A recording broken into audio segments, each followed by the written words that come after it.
All right, guys, I have been picking on this thing for quite a while. I got 6 failed attempts, 10 minutes each, and that is how it goes. You can see I did some pretty serious wear down there at the bottom. This is a challenge lock, and this is probably the first ever. This is a challenge lock from Albert in Shawnee, Oklahoma. And in his letter, he says, this is my very first ever challenge lock. He didn't even start picking locks until he started watching YouTube, and he's now 50 years old. Said he was getting bored going home and watching TV, so he started picking locks and apparently building some pretty good challenge locks, because I got nothing out of this. I still have the key. Let's go ahead and make sure it works. I have no doubt that it does, but I always like to check it. And that's exactly what I would expect. Homemade key, pretty smooth. You can see he took all the burrs off of it. And let's see if she works. Please don't work, and that way I have a really good excuse. Ah, dang it. It's perfect, guys. It doesn't even snag at all. Very smooth, almost like there's oil in there. And I did not squirt anything into this. Looks like he had to grind it down just a little bit on the edge of the key there to make it fit in there deep enough, but doesn't matter. It's a valid lock. It does work, unless I'm trying to pick it, of course.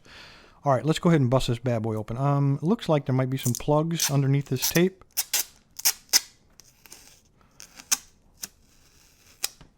And there are.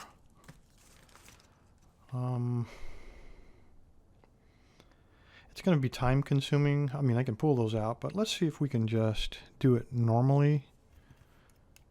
Let me pick that clip off the back. May as well get a tray up here, get everything ready. And let's just see if we can pop that off there.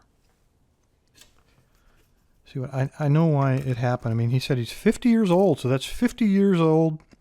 I'm sorry, 50 years of stored up deviousness. And that's all it took to whip me, for sure. All right, I'm going to rotate it like that. I'm going to put our insurance shim in there, because I really don't have any clue what's inside of here. I did not get no fault sets, no feedbacks, nothing. And that's about as, I was going to say, that's about as far as he's going to go, but it managed to get by him. You'd think right there at the shear line. Tells me there's something really sharp there. Probably a T-pin, but I'm guessing. We'll just have to go with that. All right, let's grab a follower. Make sure everything's lined up and take it apart. All right, I don't see any weirdness. I see some handmade pins. I see some threading, but no real weirdness from the top there.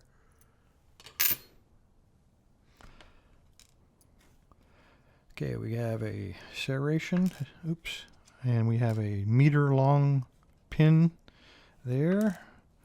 Little short guy, another little serration. Number 4, another serration, very deep, very sharp. It's a double actually. Another meter long pin. And another homemade serration. Inside of here I'm looking at a lot of threading, 1, 3, 4, and 6. I don't see any undercuts on the other, so that's the only mod we have there. All right, give me a tweezer. See what we got. All right, there's a homemade, got some spools in it. And I can see threads in it already. Number 2. Very deep cut spool. It's kind of, I really have trouble lately classifying some of these as spools or serrations because they're so close. If they are spools, they are very narrow spools. If they are serrations, they're very fat serrations. That one looks nasty. That's almost like a copy of an ASA pin.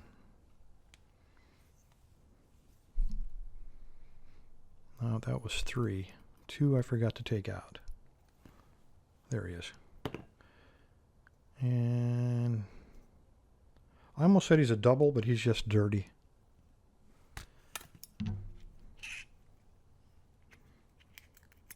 Okay, get that out of there. see what we got here on 6. What kind of deviousness? Another one of these ASA copies. Probably because they're all the same width, you'd have a lot of trouble getting feedback from that guy. And of course I did. He's threaded too, by the way. Okay, number 5, real short little guy. And he would have to be because, oops, because his key pin is super long. I don't see any trickery on the springs yet. Okay, we got another homemade one, very sharp.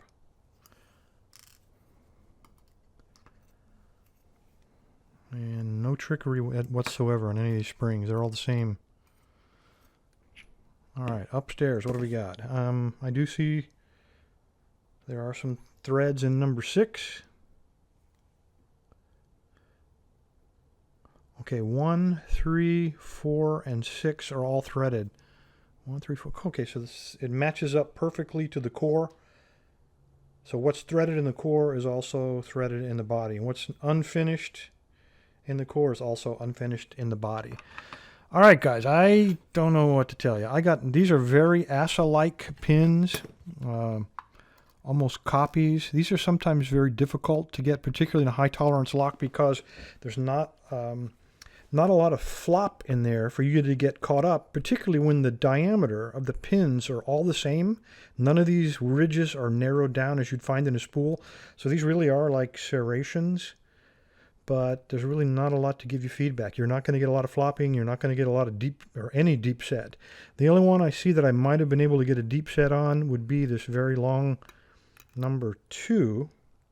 He has a kind of a wide ridge on the top, and that's it. All the rest of these guys, I don't know what to tell you. I got nothing. Anyway, Albert, you don't have to. You can go back to sitting in front of the TV, dude. I mean, you did a great job on this. You whipped my butt for an hour, kept me busy. Anyway, fellas, appreciate your time. Stay safe, stay legal. Albert, sir, thank you for the lock. Look at that, awesome. And these guys, to fit inside of that pin, I mean, he had to file that all. Come on, focus, focus, focus, focus. All the way down, almost as long on that one as well. I would have thought, just looking at these two guys, never mind. I was going to say they look to be the same length, but he's just a hair longer. Anyway, there's the key, guys. Nasty, nasty, nasty, nasty. Whipped again, Albert. It's coming to you. You earned it. Thanks, guys.